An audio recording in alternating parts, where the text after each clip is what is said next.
Nasabat ng mga otoridad ang nasa milyon-milyong pisong halaga ng high-grade marijuana at ecstasy tablets sa Central Mail Exchange Center sa Pasay City.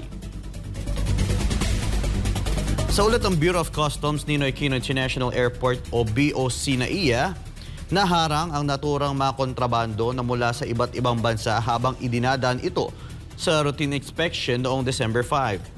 Sa pakikipag-ugnayan ng BOC NAIA sa PDEA at NAIA Interagency Drug Interdiction Task Group, natuklasan sa naharang na parsel ang 7,791 grams ng Kush at 1,229 pieces ng ecstasy tablets na nagkakalaga ng halos 13 milyong piso.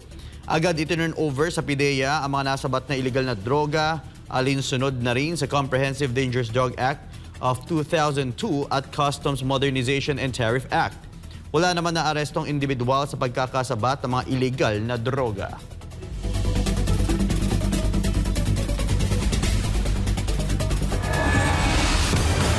Samantala, iniimbestigahan na ngayon ang pagkakakilanlan ng nagpadala ng 1 kilong kush na nakasilid sa isang package galing sa Thailand. Agad namang inaresto ang lalaking kumuha ng package na una nang idineklarang mga damit lamang. Si Paul Montebon magbabalita.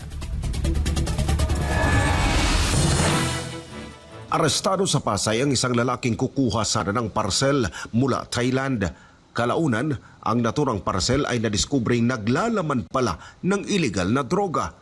Nangyari ito nitong Martes lamang, December 10, 2024, nang makatanggap ng impormasyon ang mga tauhan ng NAIA Interagency Drug Interdiction Task Group. Kaugnay sa nasabing parcel na una nang idineklarang RTWs o mga ready-to-wear na damit lamang. Nang inspeksyonin ng mga otoridad, nakita ang 1 kilong kush na may estimated standard price na 1.4 milyong piso. Ayon sa PDEA, kaduda-duda dahil wala ring naipakitang lehitimong ID ang sospek na kumuha ng parcel. Matipid pa sa ngayon ang sospek sa pagbibigay ng karagdagang impormasyon sa pagkakakilanlan nito at kaugnayan sa nagpadala ng iligal na droga. Habang nakikipag-ugnayan na ang mga otoridad sa foreign counterparts para sa pagkakakilanlan ng pinanggalingan ng iligal na droga. Patuloy ang paghihigpit ngayon sa mga terminal sa NAIA para di tuluyang makalusot ang mga kahalintulad na ipinagbabawal na gamot sa bansa. Bukod sa himpapawid, nauna nang inamin ng ahensya ang kalakaran ng pagpapapasok ng iligal na droga sa Pilipinas gamit ang malawak na karagatan nito.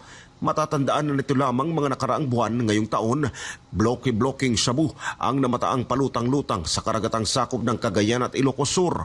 Duda ng mga otoridad galing sa ibang bansa ang mga iligal na droga na nakapasok dito sa Pilipinas. Para sa Diyos at sa Pilipinas kumahal, nag-uulat Paul Montebon, SMNI News.